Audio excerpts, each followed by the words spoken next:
কয়েক বছরের মধ্যে গঙ্গায় তলিয়ে যেতে বসেছে গঙ্গাসাগরের বাবা কপিলমুনি মন্দির। কেন বললাম বলুন তো? তার কোনো একটা কারণ রয়েছে। দেখতে পাচ্ছেন এখান থেকে মাত্র 5 থেকে 600 মিটার দূরে রয়েছে গঙ্গাসাগরের বাবা কপিলমুনি মন্দির। প্রতি বছর 400 থেকে 500 মিটার এইভাবে কিন্তু বাঁধ ভেঙে আসছে, মানে প্রত্যেক বছর এগিয়ে যাচ্ছে, 100-200 মিটার করে এগিয়ে যাচ্ছে। নদী গর্ভে এইভাবেই তলিয়ে যাচ্ছে বাঁধ। গঙ্গার যে বাঁধ, গঙ্গাসাগরের বাবা কপিলমুনি মন্দিরের সামনে যে বাঁধ, এখানে কিন্তু পার্মানেন্ট কোনো সলিউশন হয়নি। দেখতে পাচ্ছেন যে কিভাবে ভাঙন, দেখতে পাচ্ছেন যে 1 মাস আগে আপনাদের আগে ভিডিও দেখিয়েছিলাম, তখন এগুলো সব ছিল। এখন কিন্তু কিভাবে ধ্বংসস্তূপে পরিণত হয়েছে গঙ্গাসাগরের বাবা কপিলমুনি মন্দিরের সামনে যে বাঁধ। বাঁধ বলতে আর কিচ্ছু নেই, একদম গঙ্গা আর কপিলমুনি পুরো কিন্তু মানে বে অফ বেঙ্গল হয়ে গেছে। মানে পুরো কিন্তু জল গেলেই একদম কপিলমুনি মন্দিরের সামনে চলে যাবে, এখানে কোনো বাঁধ নেই। দেখতে পাচ্ছ যে কিভাবে ভাঙন নিয়েছে। আর এই গঙ্গা নদী থেকে কিন্তু গঙ্গাসাগরের সামনে সমুদ্র সৈকত থেকে কপিলমুনি মন্দির প্রায় 500 থেকে 600 মিটার দূরে। 500 থেকে 600 মিটার, মাত্র 500 থেকে 600 মিটার দূরে, মানে গঙ্গাসাগরের সমুদ্র সৈকত থেকে কপিলমুনি মন্দির প্রায় 500 থেকে 600 মিটার দূরে। এইভাবে যদি ভাঙতে থাকে গঙ্গাসাগরের কপিলমুনি মন্দিরের সামনে সমুদ্র সৈকত, এইভাবে যদি ভাঙতে থাকে, আর কয়েক বছরের মধ্যে কিন্তু এই সমুদ্রে তলিয়ে যেতে পারে গঙ্গাসাগরের কপিলমুনি মন্দির।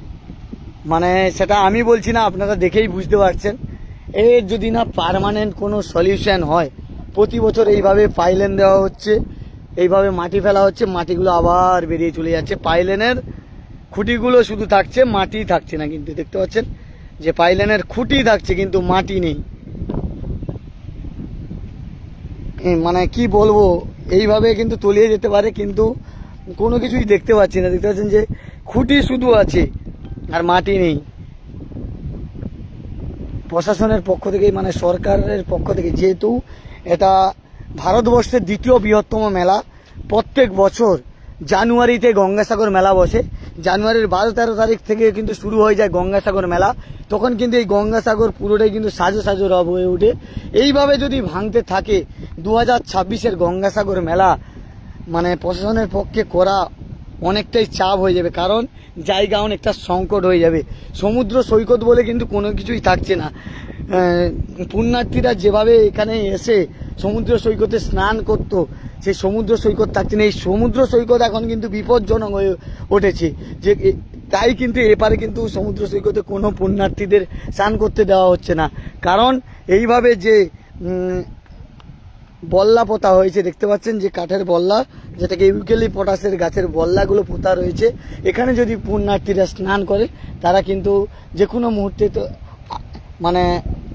মানে আহত হতে পারে, তাদের বিপদ বাড়তে পারে। তার কারণে কিন্তু একদম যেখানে গঙ্গাসাগরের শ্মশান রয়েছে, এখন সেখানেই কিন্তু পুণ্যার্থীরা স্নান করছে। গঙ্গাসাগরের মেন ঘাট, 1 নম্বর ঘাট, 2 নম্বর ঘাট, 3 নম্বর ঘাট, 4 নম্বর ঘাট, 5 নম্বর ঘাট, সব ঘাটে কিন্তু এখন মানে এইভাবে কিন্তু বল্লা রয়েছে, এইভাবে ধ্বংসস্তূপ পড়ে রয়েছে। পুরো ধ্বংসস্তূপ বলা যেতে পারে গঙ্গাসাগরের কপিলমুনি মন্দির সামনে যে সমুদ্র সৈকত, পুরো ধ্বংসস্তূপ। কিন্তু স্নান করতে পারছে পুণ্যার্থীরা শুধুমাত্র শ্মশানের কাছে, যে ঘাট রয়েছে শ্মশানের কাছে, একদম গঙ্গাসাগরের যে শ্মশান, সেই শ্মশানের পাশ দিয়েই কিন্তু সেখানে স্নান করছে। এপারে কিন্তু পুণ্যার্থীরা স্নান করতে পারছে না, কারণ এইভাবে যদি বল্লাগুলো পোতা থাকে, শুধু বল্লাই রয়ে গেছে, মাটি নেই। প্রশাসনের পক্ষ থেকে কিন্তু এগুলো মাটি ভরাট করা হয়েছিল 2025-এর গঙ্গাসাগর মেলার সময়। সেই মাটি কিন্তু আর নেই, শুধু বল্লাগুলো রয়েছে, মাটি সব সমুদ্র গর্ভে চলে যাচ্ছে। সেই ছবিটা আপনাদের সামনে সরাসরি তুলে ধরছি গঙ্গাসাগর ব্লগের ফেসবুক পেজের মাধ্যমে। কবে হবে এই সলিউশন, কবে হবে পার্মানেন্ট এর কাজ, মানে গঙ্গাসাগরের কপিলমুনি মন্দিরের সামনে যে সমুদ্র সৈকতের কাজ কবে হবে পার্মানেন্ট, সেদিকে কিন্তু তাকিয়ে রয়েছে সাগরদ্বীপবাসী। না হলে কিন্তু ভারতবর্ষের দ্বিতীয় বৃহত্তম মেলা সেই গঙ্গাসাগর মেলা, সেই গঙ্গাসাগর মেলার যে বাবা কপিলমুনি মন্দির, কয়েক বছরের মধ্যে এটি কিন্তু গঙ্গায় তলিয়ে যেতে পারে। এর আগে অনেকগুলো মন্দির তলিয়ে গেছে, এই মন্দিরটাও আমাদের চোখের সামনে তলিয়ে যেতে পারে। মাত্র 500 থেকে 600 মিটার দূরে, মাত্র 500 থেকে 600 মিটার দূরে দেখতে পাচ্ছ কপিলমুনি মন্দির, তোমাদের দেখাচ্ছি একদম বাবা কপিলমুনি মন্দির। এপারে কোনো কিন্তু বাঁধ নেই, শুধু কিন্তু একদম গঙ্গা সমুদ্র সৈকত আর পুরো সি বিচ আর কপিলমুনি মন্দিরের সামনে যে মেলা মাঠ সেটা কিন্তু সমান হয়ে গেছে, কোনো বাঁধ নেই। কত নারকেল গাছ ছিল, কত কংক্রিটের বাঁধ ছিল, সেগুলো ভেঙে গেছে। প্রশাসনের পক্ষ থেকে বা সরকারের পক্ষ থেকে যদি এগুলো পার্মানেন্ট একটা বাঁধ করা যায়, যেমন আমরা দেখেছি যে দীঘায় এর চেয়ে গঙ্গাসাগরে কি ঢেউ হয়, আমরা তো দেখেছি দীঘায় গঙ্গাসাগরের চেয়ে ডবল ঢেউ হয়, কিন্তু সেই জায়গায় যদি সমুদ্র ভাঙন আটকানো যায়, গঙ্গাসাগরে কেন সম্ভব নয়? এটাই আমার প্রশ্ন গঙ্গাসাগর ব্লগের ফেসবুক পেজের পক্ষ থেকে এবং সাগরদ্বীপবাসী হিসেবে, সাগরদ্বীপের একজন মানে সাগরদ্বীপের ছেলে হয়ে, সাগরদ্বীপের সাধারণ মানুষ হিসেবে আমার একটাই প্রশ্ন, যেখানে ভারতবর্ষের দ্বিতীয় বৃহত্তম মেলা গঙ্গাসাগর মেলা, সেখানে সমুদ্র সৈকতের হাল যদি এরকম হয়, আর আপনারা দীঘায় দেখেছেন, দীঘায় এখন না হলে জগন্নাথ মন্দির হয়েছে, এর আগে তো কোনো মন্দির ছিল না, সেখানে দীঘায় যেভাবে পার্মানেন্ট এর চেয়ে বড় বড় গঙ্গাসাগরে যে ঢেউটা আছড়ে পড়ে, এর চেয়ে বড় বড় ঢেউ কিন্তু দীঘায় আছড়ে পড়ে। সেখানে যদি পার্মানেন্ট সলিউশন হয়, সেখানে যদি ভাঙন রোধ করা যায়, এখন গঙ্গাসাগরে সেই ভাঙনটা রোধ করা যাচ্ছে না কেন? এটাই কিন্তু আমার প্রশ্ন। আপনাদের কি মতামত অবশ্যই কমেন্ট বক্সে জানাবেন। এইটা কবে হবে এর পার্মানেন্ট সলিউশন, সেই দিকে তাকিয়ে থাকবো আমরা। না হলে এইভাবে একটু একটু করে ভাঙতে ভাঙতে গঙ্গাসাগরের বাবা কপিলমুনি মন্দির এই গঙ্গাসাগরের সমুদ্র সৈকতে তলিয়ে যেতে পারে, যেটা আমরা ভারতবর্ষের দ্বিতীয় বৃহত্তম মেলা গঙ্গাসাগর মেলা নামে পরিচিত। সেই মেলা যে কপিলমুনি মন্দিরকে ঘিরে, সেই মন্দির যদি তলিয়ে যায় তখন মেলা হবে কোথায়? এইভাবে যদি ভাঙতে থাকে, ধ্বংসস্তূপগুলো আপনাদের দেখাচ্ছি, দেখুন। কে কোথা থেকে লাইভটা দেখছেন অবশ্যই কমেন্ট করে জানাবেন। আর এখান থেকে মাত্র প্রায় 500 থেকে 600 মিটার দূরে কিন্তু কপিলমুনি মন্দির। ভাঙনগুলো দেখুন, কবে হবে পার্মানেন্ট সলিউশন, সেদিকে কিন্তু আমরা তাকিয়ে থাকবো।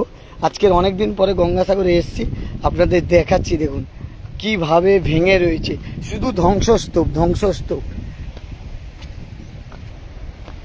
দীঘায় আপনারা জানেন যে দীঘায় আজকে নিয়ে না, এখন না হলে জগন্নাথ মন্দির রয়েছে, এর আগে তো কোনো মন্দির ছিল না। সেই দীঘায় যদি এত সুন্দরভাবে পার্মানেন্টলি ভাবে কাজ করা সম্ভব হয়, তাহলে গঙ্গাসাগরে হচ্ছে না কেন সেরকম কাজ?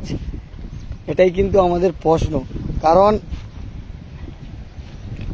যেটা ভারতবর্ষের দ্বিতীয় বৃহত্তম মেলা, তার অবস্থা দেখুন আপনারা। মেলার সময় তো সাজানো গোছানো থাকে, কিন্তু মেলা চলে গেলে তার কি অবস্থা দেখুন, কি অবস্থা দেখুন। এইভাবে ধ্বংসলীলা আপনাদের দেখাচ্ছি, ধ্বংসস্তূপগুলো দেখুন কি অবস্থা দেখুন। মানে এইভাবে যদি ভাঙতে থাকে গঙ্গাসাগরের কপিলমুনি মন্দির, কয়েক বছরের মধ্যে এই সমুদ্র গর্ভে চলে যেতে পারে, মানে গঙ্গাসাগরের সমুদ্রে। দেখতে পাচ্ছ কিভাবে ভেঙেছে, দেখুন শুধু ধ্বংসলীলা। কবে হবে দীঘার মতো পার্মানেন্ট কাজ, সেদিকে কিন্তু আমরা তাকিয়ে থাকবো।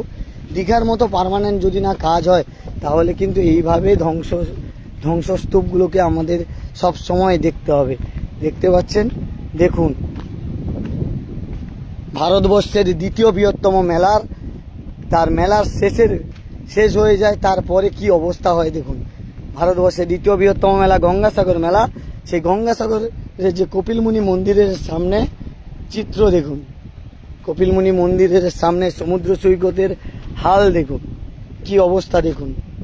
অবশ্যই কমেন্ট করে জানাবেন কি কোথা থেকে ভিডিওটা দেখছেন, আপনাদের মতামত কি।